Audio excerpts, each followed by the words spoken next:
नमस्कार दोस्तों। एक दिन हमारे पास एक कॉल आई। उन्होंने हमें बताया कि एक जगह दो पपी हैं, बहुत ही बुरी हालत में हैं। जब हम वहाँ पे गए तो हमने देखा कि वहाँ दो बच्चे हैं और दोनों ही बहुत बुरी हालत में हैं। उन्हें देखकर ऐसा लग रहा था कि उन्होंने बहुत दिनों से कुछ खाया नहीं था। हमने उसे उठाया और शेल्टर ले गए, पर उनमें से एक की हालत बहुत ही नाजुक थी और एक फिर भी थोड़ा बहुत ठीक था। ट्रीटमेंट के दौरान जिसकी हालत नाजुक थी उसने उल्टी कर दी और बाद में पता लगा कि उसने मिट्टी खाई थी, क्योंकि उसे बहुत दिनों तक कुछ खाने को नहीं मिला था। फिर हमने उसे अपनी देखरेख में रखा और उन दोनों का नामकरण किया। जिसकी हालत नाजुक थी उसका नाम हमने डूडू रखा और दूसरे का नाम टूडू रखा। और लगातार हम देखते रहे कि उनकी हालत में कितना इम्प्रूवमेंट है। ट्रीटमेंट के दौरान दोनों में थोड़ी थोड़ी इम्प्रूवमेंट आने लगी। फिर एक दिन हम दोनों को उसकी माँ से मिलाने ले गए, पर अचानक टूडू ने अपनी माँ से मिलते ही दम तोड़ दिया और बाद में हमें पता लगा कि उसे हार्ट अटैक आया था।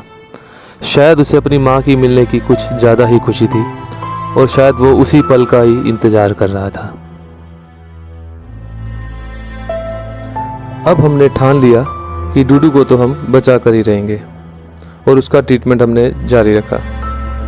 अब डूडू को बचाने के लिए सबसे ज़्यादा ज़रूरी ये था कि उसकी हेल्दी डाइट का पूरा ख्याल रखा जाए। इसलिए हमने उसको दिन में 4 बार हेल्दी खाना दिया और टाइम से दवाई दी। अब धीरे धीरे डूडू की हालत में सुधार आने लगा और वो खुद से खाने पीने लगा।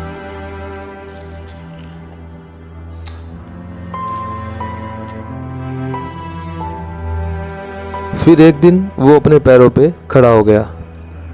इधर उधर देखता उसका मासूम सा चेहरा देखकर ऐसा लग रहा था कि मानो वो अपनी माँ को ढूंढ रहा हो। हमारे बहुत बुलाने पर भी वो नहीं आता था। आइए आपको डूडू से मिलवाते हैं और उसकी शैतानियाँ दिखाते हैं।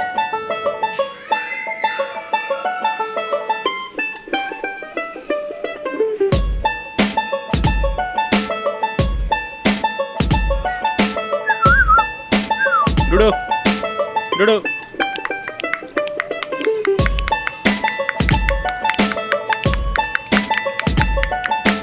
जब डूडू पूरी तरह से ठीक हो चुका था तो हम उसे उसकी माँ के पास छोड़ने गए। और जब हम उसकी माँ के पास पहुँचे तो उसकी माँ गेट के अंदर बंद थी। गेट के अंदर बंद होने के कारण वो पूरी कोशिश कर रही थी बाहर आने की, मगर नहीं आ पा रही थी। जैसे तैसे करके हमने उसे उसकी माँ से मिलवाया। डूडू अपनी माँ से मिलकर बहुत ही खुश था और अब हम हर रोज़ डूडू और उसकी माँ के खाने का पूरा ख्याल रखते हैं।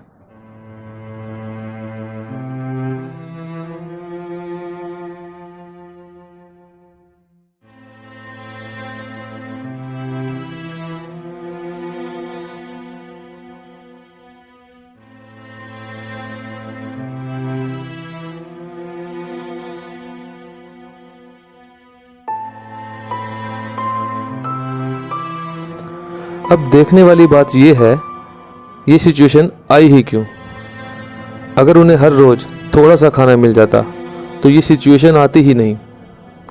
हमारी आप सबसे एक अपील है, प्लीज़ अगर हो सके तो सिर्फ एक रोटी अपने आसपास के डॉग्स को ज़रूर दें।